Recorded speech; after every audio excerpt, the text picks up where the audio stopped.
Alhamdulillah, alhamdulillahil bari'in nasam wa khaliqil lawhi wal qalam.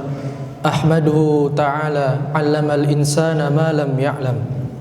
Wa nashkuruhu 'ala ma asda wa an'am wa nashkuruhu 'ala ni'matil imani wal islam. Nusalli wa nusallimu 'ala habibillah Muhammadin khairil khalqillah.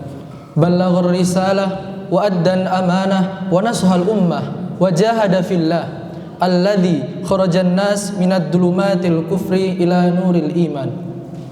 Amma ba'du. Wa ya ayyuhal muslimun, usi nafsi wa iyyakum bitaqwallah haqqa tuqatih wa la tamutunna illa wa antum muslimun. Wa qala Allah ta'ala fil Qur'anil 'azim, A'udzu billahi minasy syaithanir rajim. Ya ayyuhalladzina amanu taqullaha haqqa tuqatih wa la tamutunna illa wa antum muslimun. Wa qala aidan, Qul ya ibadiyalladzina asrafu ala anfusihim la taqnatu mir rahmatillah. Innallaha yaghfirudz dzunuba jami'a. Innahu huwal ghafurur rahim. Ma'asyiral muslimin rahimakumullah. Mengawali Jumat di siang hari ini, marilah kita bersama-sama mengucapkan rasa syukur kita kepada Allah Subhanahu wa taala yang telah melimpahkan berbagai karunia, berbagai kenikmatan sehingga kita dapat berkumpul di tempat ini untuk melaksanakan ibadah sholat Jumat di siang hari ini.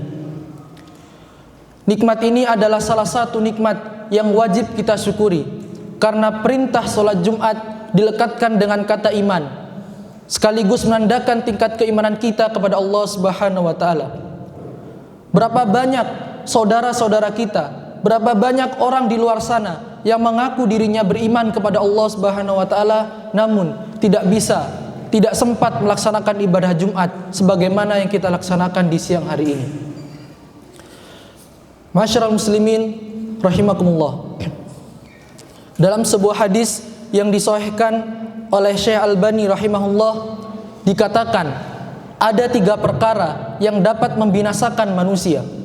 Fa ammal muhlikat, perkara itu, perkara yang pertama yakni adalah fasyuhun muta'un, atau kekikiran yang ditaati. Para jemaah, kikir ini berbeda dengan sifat bakhil. Jikalau kita belajar, jikalau kita cermati, sifat bakhil adalah sifat di mana orang tidak rela rezekinya sampai kepada saudaranya, tidak rela rezekinya sampai kepada orang lain, karena baginya rezekinya hanyalah miliknya sendiri. Jadi jikalau kita mengetahui orang bakhil, ia tidak rela saudaranya menerima rezeki yang dimilikinya. Namun para jamaah, jikalau kita cermati, ada salah satu sifat yang lebih parah daripada sifat bakhil, yakni adalah sifat kikir. Sifat kikir ini yaitu jangankan kepada saudaranya, kepada dirinya sendiri ia pelit. Ada para jamaah, seseorang ada sifat yang dimiliki manusia yang jangankan kepada orang lain, kepada dirinya saja dia pelit, kepada keluarganya dia pelit, kepada kedua orang tuanya dia pelit. Maka kalaulah jika yang wajib ia pelit, bagaimana ia dapat melaksanakan perintah-perintah yang sunnah? Bagaimana ia dapat melaksanakan sedekah di jalan Allah Subhanahu wa taala? Orang yang kikir ini para jamaah, kalau kita sebutkan daripada ayat-ayat di dalam Al-Qur'an, maka orang yang kikir cenderung mengakui bahwa hartanya hanyalah hasil dari usahanya, bukan daripada jalan yang telah diberikan oleh Allah Subhanahu wa taala. Begitupun jikalau kita cermati bagaimana Qarun mengatakan hal demikian. Qala innama utituhu ala ilmi indi. Maka Qarun berkata di dalam Al-Qur'an, sesungguhnya aku hanyalah diberi harta yang aku miliki ini karena ilmu yang ada pada diriku sendiri. Saking sombongnya Qarun terhadap harta yang ia miliki, ia tidak mengakui bahwa harta yang ia miliki merupakan rezeki yang telah diberikan oleh Allah Subhanahu wa taala. Maka kata Allah dibalas dalam firman yang lain, wa khasafna bihi wa bidahril ard maka kami benamkan Qarun bersama rumahnya ke dalam bumi. Fama kana lahu min fi'atin yansurunahu min dunillah. Maka tidak ada baginya seseorang pun, satu golongan pun yang dapat menyelamatkan dirinya kecuali Allah Subhanahu wa taala. Wa ma kana minal muntasirin. Dan dia tidak termasuk orang-orang yang dapat membela diri. Bukanlah harta yang dapat menyebabkan Qarun itu celaka para jamaah, namun sifat kikirnya, namun sifat sombongnya yang kemudian menyatakan bahwasanya semua harta yang ia miliki merupakan hasil dari jerih payahnya sendiri, bukan daripada jalan yang telah diberikan oleh Allah Subhanahu wa taala. Maka kemudian marilah kita belajar bagaimana para sahabat Nabi, Abdurrahman bin Auf misalnya, yang kemudian telah menyedekahkan hartanya, sebagian daripada hartanya di jalan Allah. Maka Allah permudah urusannya, maka Allah kemudian permudah jalan hidupnya sehingga dijamin masuk surga. Itulah salah satu pertanda bagaimana seseorang dibinasakan oleh Allah Subhanahu wa taala, yakni dengan sifat kikir. Masyarakat muslimin rahimakumullah. Kemudian pertanda yang kedua, jikalau seseorang dibinasakan oleh Allah Subhanahu wa taala dalam hadis Nabi, yakni wa hawa muttabaun, hawa nafsu yang diikuti. Salah satu yang menyebabkan kita spesial di antara banyaknya hamba atau banyaknya ciptaan yang telah diciptakan oleh Allah Subhanahu wa taala, yakni adalah adanya hawa nafsu. Namun para jamaah, hawa nafsu ini menjadi spesial. Kapankah hawa nafsu menjadi spesial? Kapankah hawa nafsu menjadi sebuah hal yang diistimewakan oleh Allah? Yakni ketika hawa nafsu yang kita miliki ini digunakan di jalan yang benar. Ketika hawa nafsu yang kita miliki ini digunakan untuk berdakwah di jalan Allah Subhanahu wa taala. Namun para jamaah, jika hawa nafsu yang kita miliki diletakkan di jalan yang salah, kemudian menguasai hati, menguasai berbagai akal pikiran, sehingga menguasai seluruh tubuh yang kita miliki, maka disitulah salah satu letak tanda kehancuran, salah satu letak tanda kebinasaan yang kita miliki, yakni ketika hawa nafsu yang kita miliki digunakan di jalan yang salah.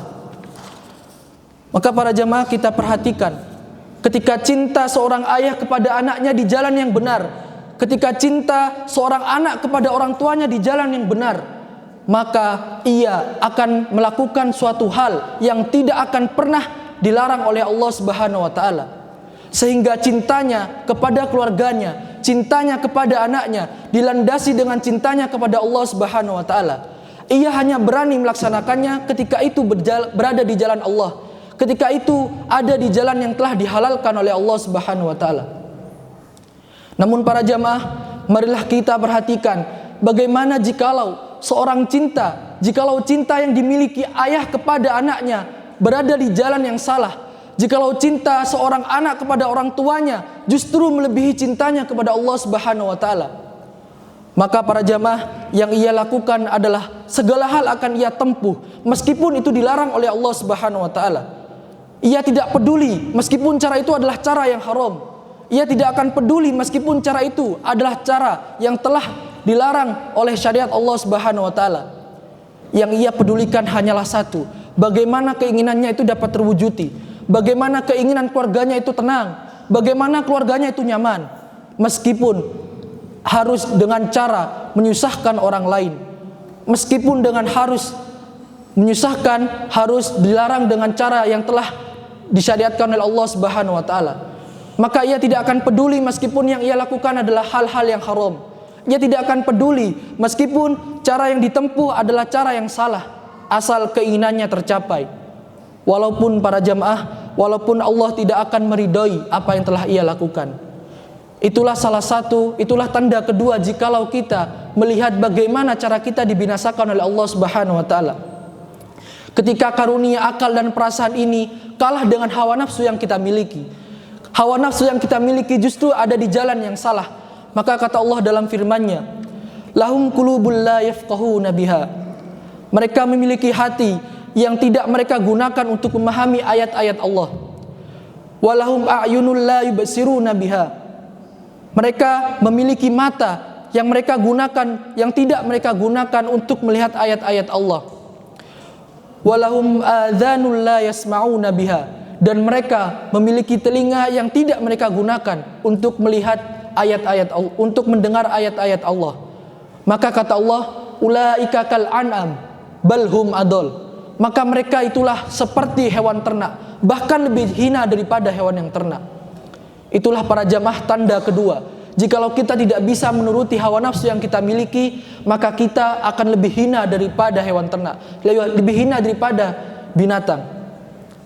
Kemudian para jamaah, tanda yang terakhir, tanda jikalau kita dibinasakan oleh Allah Subhanahu wa taala dalam hadis, yakni wa i'jabul mar'i binafsihi. Seseorang yang merasa, yang berbangga terhadap dirinya sendiri, atau sombong, atau lebih dikenal dengan kata ujub. Maka sebagaimana dalam hadis Nabi para jamaah disebutkan, la yadkhulul jannata man kana fi qalbihi mithqalu dzarratin min kibrin. Tidak akan masuk surga seseorang yang ada kesombongan di dalam hatinya meskipun sekecil biji zarrah. Hal ini juga sebenarnya para jamaah, kita jikalau melihat bagaimana kisah iblis atau jin diturunkan daripada surga yang telah dikaruniai oleh Allah Subhanahu wa taala, hanya karena sifat sombongnya, hanya karena sifat ujubnya. Disebutkan bahwasannya jin atau iblis itu diciptakan lebih dahulu daripada Nabi Adam, daripada manusia. Katakanlah jikalau ia diciptakan 5 hari sebelum Nabi Adam. Di dalam Al-Quran, ka'alfi sanatim mimma ta'udun, 1 hari di akhirat sama halnya dengan 1000 tahun di dunia. Maka katakanlah, jikalau iblis itu diciptakan 5 hari sebelum Nabi Adam, maka iblis atau jin telah beribadah 5000 tahun sebelum Nabi Adam.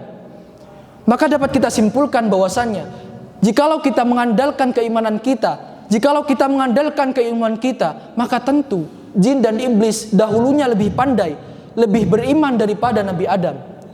Namun para jemaah, yang perlu kita taati, yang perlu kita cermati dalam kisah ini adalah ibadah selama bertahun-tahun yang telah dilaksanakan oleh jin atau iblis itu kemudian gugur hanya karena ketika jin atau iblis diperintahkan untuk bersujud kepada Nabi Adam, namun jin atau iblis itu mengatakan, ana khairum minhu, aku lebih baik daripada Nabi Adam.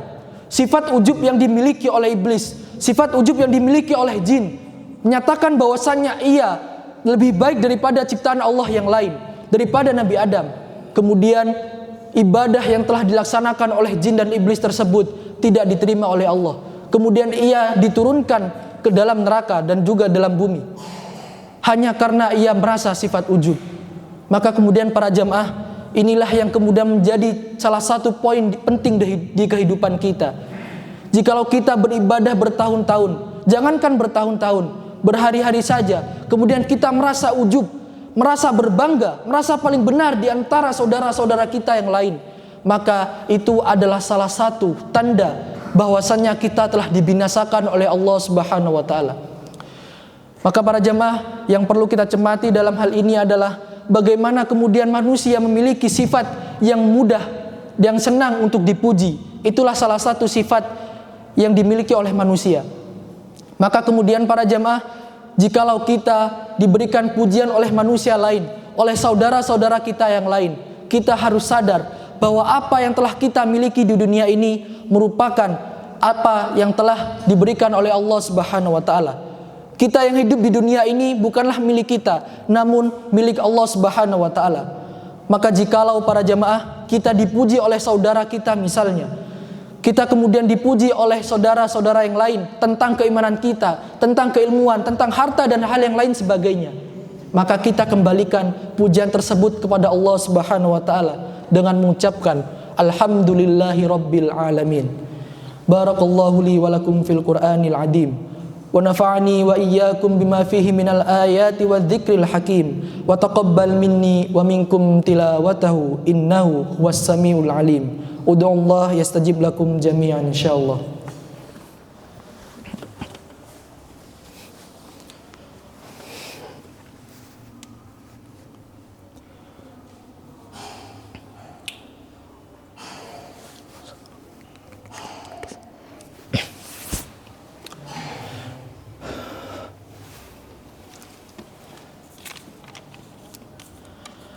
Alhamdulillah.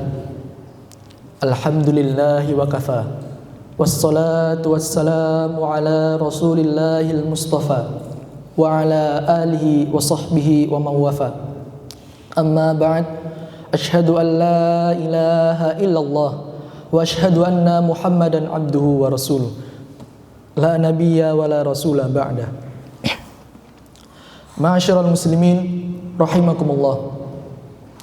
Itulah 3 hal yang dapat kita cermati daripada hadis Nabi yang telah disampaikan di awal tadi, bahwasannya ada 3 perkara yang dapat membinasakan manusia. Perkara yang pertama yakni adalah kekikiran yang ditaati. Kemudian perkara yang kedua yakni hawa nafsu yang diikuti, dan perkara yang terakhir yakni adalah merasa ujub atau bangga dengan dirinya sendiri. Maka sebagai penutup, khotib mengutip sebuah mahfudot, sebuah pepatah Arab yang menyimbolkan tentang kehidupan kita di dunia. Al-insanu ya'ti bila syai' thumma yas'a wara'a kulli syai' thumma yatruku kulla syai' wa yadhhabu bila syai' thumma yuhasabu ala kulli syai'. Manusia lahir datang dalam hidup ini tanpa membawa sesuatu, lalu ia hidup mengejar segala sesuatu, lalu mati meninggalkan segala sesuatu, dan pergi tanpa membawa sesuatu, dan akan dihisab atas segala sesuatu. Innallaha malaikatahu yusalluna 'alan nabi ya ayyuhalladzina amanu sallu 'alaihi wa sallimu taslima.